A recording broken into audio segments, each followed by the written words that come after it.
मुझे कल्कि के बारे में जानना था, तो मैंने कुछ बुक्स और इंटरनेट पे कल्कि के बारे में पढ़ना शुरू किया और पढ़ने के बाद मुझे कुछ ऐसा मालूम चला जो अगर आप सुनेंगे तो या आप गुस्सा हो जाएंगे या फिर आप सोच में पड़ जाएंगे। तो चलिए आज मैं शेयर करता हूँ कि मैंने कल्कि के बारे में क्या पढ़ा। लेकिन उससे पहले आप मुझे UPI में सपोर्ट कर सकते हैं by scanning this QR code and also like the video and subscribe to our channel.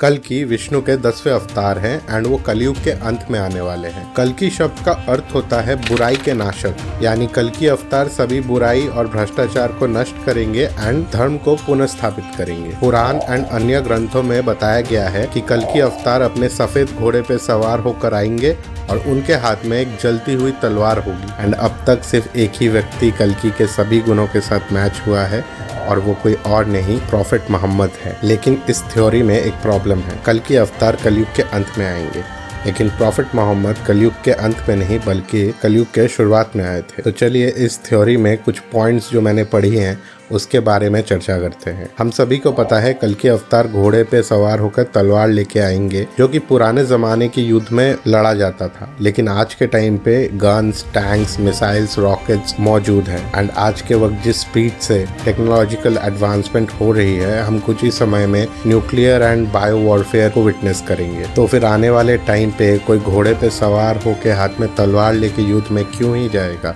तो हम मान सकते हैं ये पॉइंट के द्वारा कि शायद पुराण एंड अन्य ग्रंथों में जो टाइमिंग है वो मिस इंटरप्रेट हुई है। तो अब देखते हैं हमारे हिंदू स्क्रिप्चर्स में कल्कि के बारे में जो कैरेक्टरिस्टिक्स बताई गई हैं वो प्रॉफिट मोहम्मद के साथ कैसे मैच करती है। श्रीमद् भगवत पुराण 12:2:18 में बताया गया है कि उन दिनों एक महापुरुष होंगे जो शंबल गांव के मुखिया के परिवार से होंगे और उनका नाम होगा विष्णु यश, और कल्कि इनके घर में ही जन्म लेंगे। तो भगवत पुराण के अनुसार कल्कि शंबल गांव में जन्म लेंगे और संस्कृत व्याकरण के अनुसार शंबल शब्द का 3 अर्थ होता है। तो शंबल शब्द का संस्कृत में पहला अर्थ है शांति स्थल एंड मक्का दारुस्सलाम के नाम से जानी जाती है और दारुस्सलाम का अर्थ है शांति स्थल। शंबल शब्द का दूसरा अर्थ है जहाँ लोग आकर्षित होते हैं, और जैसे कि हम सभी को पता है कि दुनिया भर से लोग मक्का में दर्शन करने आते हैं एंड स्पेशली हज के समय एक साथ 25 लाख लोगों की ऑलमोस्ट गैदरिंग होती है। एंड अगर कुछ गवर्नमेंट रेस्ट्रिक्शंस को हटा दिया जाए तो थ्रू आउट द ईयर मक्का में करोड़ से भी ज्यादा लोग आएंगे दर्शन के लिए। तो ये बात भी सही है कि मक्का लोगों को आकर्षित करता है। और शांबल शब्द का तीसरा अर्थ है पानी के पास की जगह, एंड ये भी हमें पता है कि मक्का डेजर्ट एरिया में होने के बावजूद वहाँ पे एक होली वाटर वेल है जमजम, जो इसे पानी के पास का जगह बनाता है। कल्कि अवतार के पिता का नाम विष्णु यश होगा एंड विष्णु भगवान का नाम है और यश के 2 अर्थ है। पहला है फेम एंड सक्सेस एंड दूसरा है दास या दासी। एंड प्रॉफिट मोहम्मद के पिता का नाम भी अब्दुल्ला था, जिसका उर्दू में मतलब होता है अल्लाह का दास। कल्कि अवतार शंबल गांव के मुखिया के घर जन्म लेंगे और प्रॉफिट मोहम्मद के दादा अब्दुल मुतल्लिब काबा के मुखिया थे, जो कि मक्का में अल्लाह का घर है। श्रीमद् भगवत पुराण 12:2:19 के अनुसार कल्कि अवतार अच्छाई के प्रतीक होंगे एंड उन्हें अष्ट सिद्धियां प्राप्त होंगी। वो जगतपति देवादत्त नामक घोड़े पर सवार होकर आएंगे और अपने तलवार से सभी बुराई का नाश करेंगे। एक इंसान या अवतार जिसके पास 8 सिद्धियां हैं उन्हें अष्ट सिद्ध कहा जाता है। एंड हमारे महाभारत में इस 8 सिद्धियों के बारे में बताया गया है, जो है प्रज्ञा, कुलीनता, इंद्रदमन, श्रुत, पराक्रम, दान, अबुवसीता और कृतज्ञता। एंड ये सभी सिद्धियां प्रॉफिट मोहम्मद को प्राप्त थी। जगतपति का उर्दू इक्विवेलेंट वर्ड है सरवारे आलम एंड इस नाम से प्रॉफिट मोहम्मद को जाना जाता था। एंड वो सारे मुसलमानों को राइचस पाथ में भी लीड करते थे। वो घोड़े पे सवार होंगे और उनके हाथ में एक तलवार होगी। प्रॉफिट मोहम्मद अपनी सारी जंगों में घोड़े पे सवार होके ही जाते थे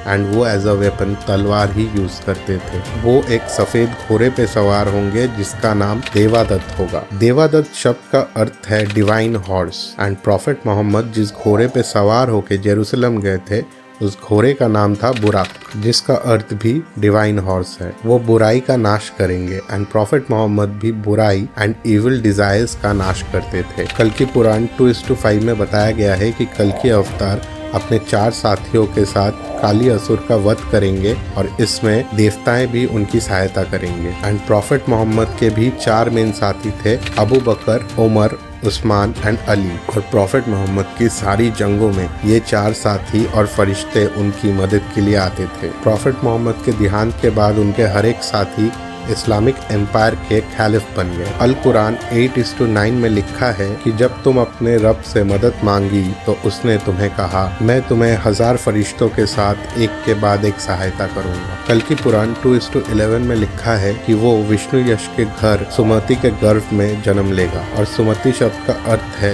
जिसकी मति अच्छी हो, यानी ऑनेस्ट, लॉयल एंड अच्छे सोच वाले। और प्रॉफिट मोहम्मद की माँ का नाम भी अमीना था, जिसका मतलब ऑनेस्ट, लॉयल एंड ट्रस्टवर्दी ही है। और अमीना आमीन वर्ड का फेमिनिन वर्जन है। कल्कि पुराण 2:15 में लिखा है वो वैशाख मास के शुक्ल पक्ष के 12वें दिन जन्म लेगा। तो शुक्ल पक्ष के 12वें दिन का मतलब होता है चांद का 12वां दिन। हिंदू लूनर कैलेंडर में वैशाख महीना अप्रैल के न्यू मून से शुरू होता है। और प्रॉफिट मोहम्मद का जन्म इस्लामिक लूनर कैलेंडर के रबी उल अव्वल महीने के चांद के 12वें दिन हुआ था, जो कि मंडे 20 अप्रैल 570 CE में था। तो कल्कि अवतार एंड प्रॉफिट मोहम्मद में ये सारी सिमिलैरिटीज थी, जिसे आप कोइंसिडेंस भी मान सकते हैं। एंड ये थ्योरी मेरी नहीं है, ना ही ये मेरी ओपिनियन है। ये सिंपली मैं रिसर्च करते वक्त पढ़ा था, तो मैंने सोचा कि इस वीडियो के थ्रू मैं आपसे शेयर करूं। तो प्लीज़ कमेंट में आप बताइए कि इस बारे में आप क्या सोचते हैं। हमारे हिंदू इतिहास में कल्कि की कहानी की तरह बहुत सारे मज़ेदार कहानियां हैं, जिसमें से एक कहानी मोहिनी की है समुद्र मंथन के समय। जानने के लिए ये वाली वीडियो देखें। एंड आप मुझे UPI में सपोर्ट भी कर सकते हैं by scanning this QR code. So this is Soham, until next time.